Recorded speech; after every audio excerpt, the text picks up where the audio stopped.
www.djakashbabu.com www.djakashbabu.com आकाश बाबू आकाश बाबू आकाश बाबू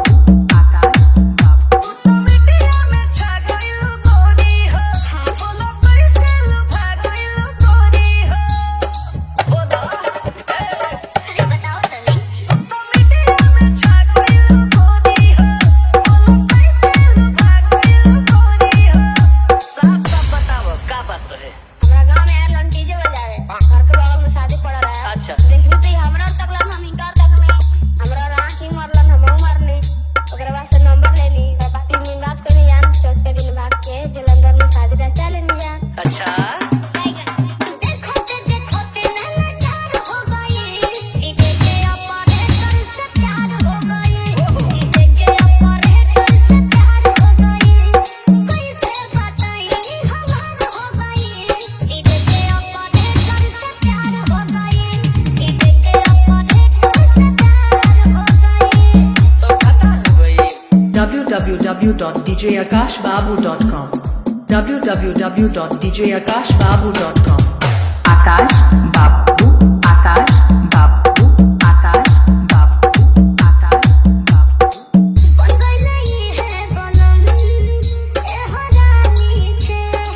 रखी है खुश हरदम ए हो दीवानी के बुझला अब बुझाता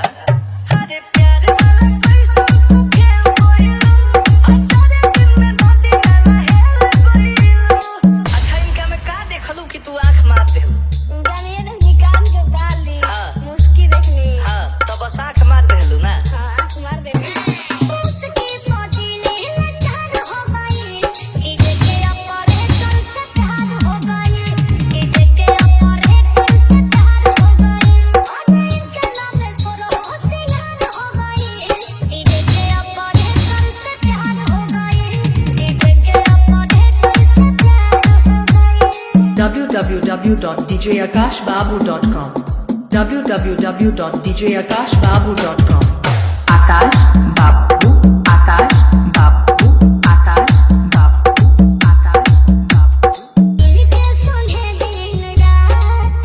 खूब मजा में हमके सोते न कोरवा में जात भखे पहचाने हम तो बीजे विकास के तू खास भइल लव के परीक्षा में पास भइल